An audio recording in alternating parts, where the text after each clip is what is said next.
NFL Week 18 betting breakdown. Always a tricky week, especially this early in the betting cycle, but chaos breeds opportunity, so let's get to it. As a heads up, kind of flying by the seat of my pants as I record today's episode, the odds screen lighting up like a Christmas tree as I try to get some thoughts in order, but that's how it goes, again, when we're looking at Week 18 on a Monday morning in the NFL. So, off the top, a quick note, kind of in the same vein as last week's Monday show. I'll be breaking down some early week angles to consider, but maybe not too much that's bettable at the moment. I think if I can offer anything for this week's episode, it will be the recurring theme of diligence. And when we talk about point spreads on this week's board, the notion comes front and center of must win versus must win by margin for matchups pitting one team that needs to win against a team with seemingly nothing to play for. 4 examples of that we'll get to this week, and I'll go ahead and group 2 sets of similar scenarios together instead of going in rotation order. Starting with the NFC, New Orleans at Tampa Bay, the Bucks a 14 to 14.5 point favorite. The Saints eliminated from contention, and it's winning in for Tampa Bay. If Tampa loses to New Orleans, they would need Atlanta to lose to Carolina to back their way into the NFC South title. And speaking of Carolina, Atlanta, the Falcons hosting the Panthers, where the Falcons will be 7.5 to 8 point home favorites if the current line holds. Carolina, long ago eliminated from contention. Atlanta needing a win, plus a Tampa Bay loss hosting the Saints. Shifting gears to the AFC and the battle for the final wild card spot. Kansas City at Denver, the Broncos currently laying 9.5 to 10. It's win and in for the Broncos, and the Chiefs have clinched the 1 seed with their win in Pittsburgh on Christmas Day, and this spread obviously assumes Kansas City going to be resting its starters. Miami next in line should the Broncos stumble against Kansas City's B team. Miami hosting the Jets, Dolphins currently a 2.5 point favorite. The Jets eliminated, Miami needing a win, plus a Denver loss at Kansas City to claim the final AFC wildcard spot. One interesting curveball here, the status of both starting quarterbacks up in the air as far as Jets-Dolphins is concerned. So to tie a bow around point spreads, as I'm looking at them early this week, as the saying goes, when we get this late in the season, if you must win, then you must not be all that good. Now, by saying that, I'm not necessarily endorsing the teams with nothing to play for, but beware of premiums on mediocre teams, especially when they only need to win outright with no regard for the point spread. Moving on from point spreads to props this week, the best way I think we can be diligent in this regard is to be mindful of records and contract incentives coming under the microscope.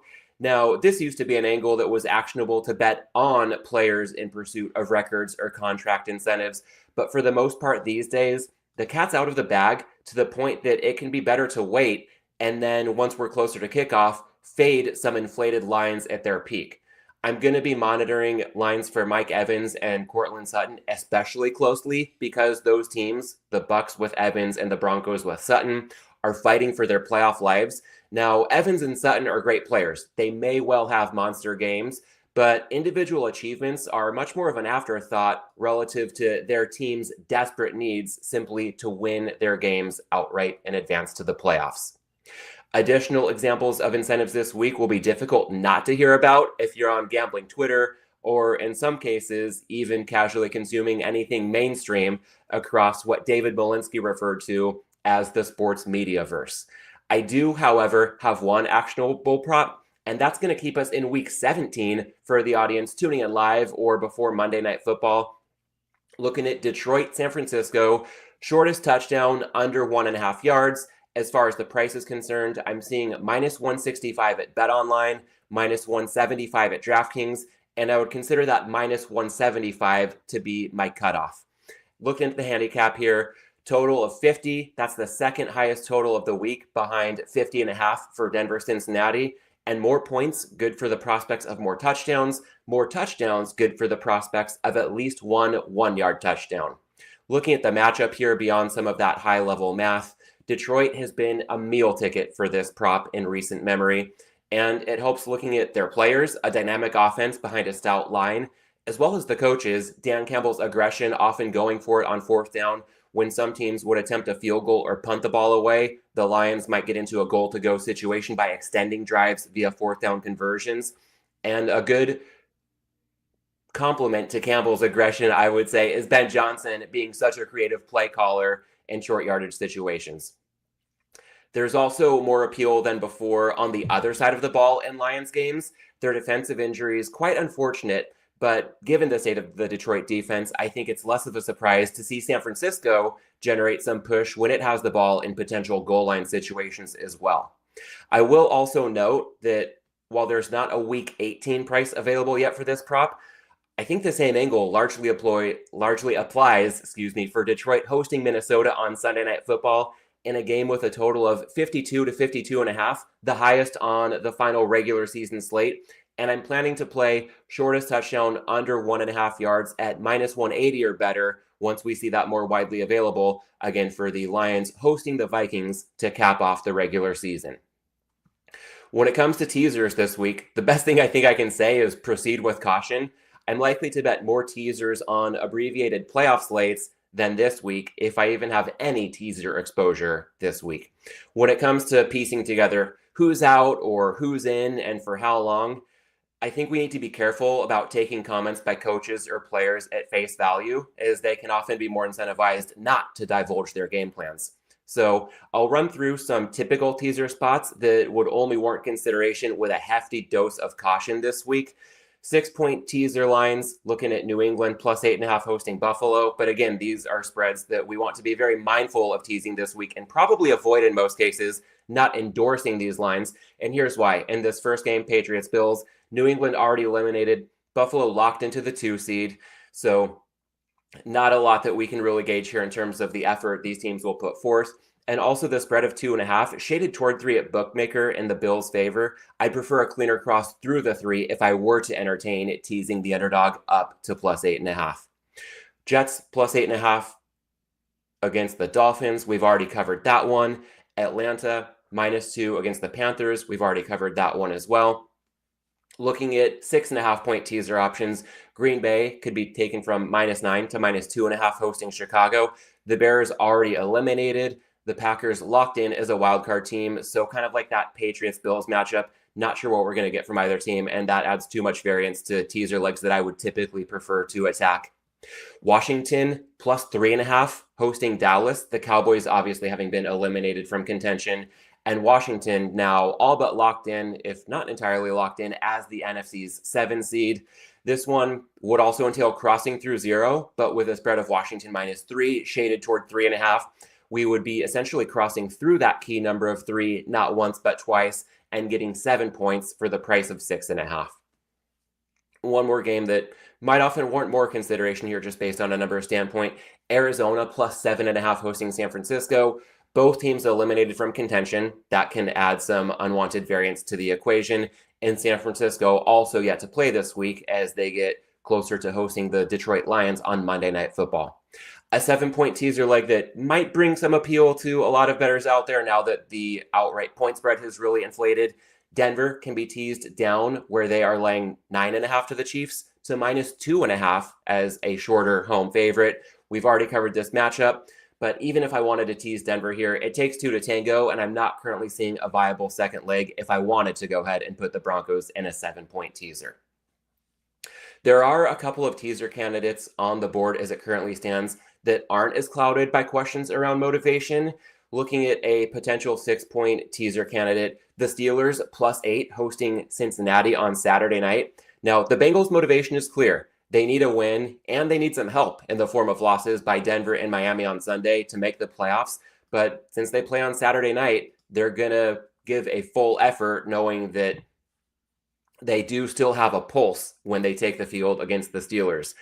On the Steelers side of things, I'm expecting a full effort from them as well. They have already clinched their playoff spot, but if the Chargers win as 5.5-point favorites at Las Vegas, then a Pittsburgh win or loss, in all likelihood, can be the difference between the 5 seed playing at Houston or the 6 seed playing at Baltimore in a much more challenging environment on Wild Card weekend.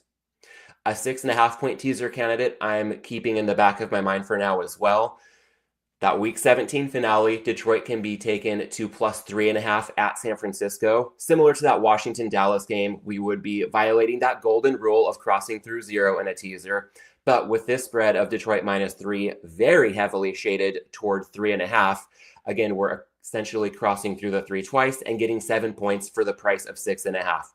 Now, you could question Detroit's motivation given the insignificance of tonight's result compared to a game for the division and the number 1 seed against Minnesota on Sunday Night Football. But I've yet to see a Dan Campbell team at a motivational disadvantage in any setting, so gonna give the Lions a bit more consideration in the hours to come before Monday Night Football kicks off in the Bay Area. All right, so very clearly we're looking at a hazy Week 18 betting landscape. And I think that lends itself well to a hazy selection as well for this week's Hops segment.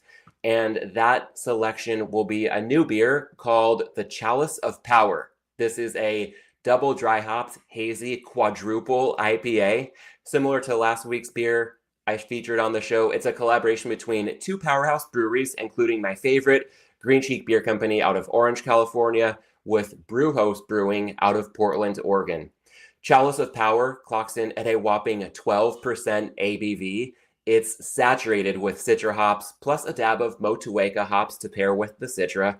And this imparts massive notes of pineapple and mango, with enough of a hot bite to remind you that it is still a beer, while still being smooth enough to go down dangerously easily, considering that 12% ABV.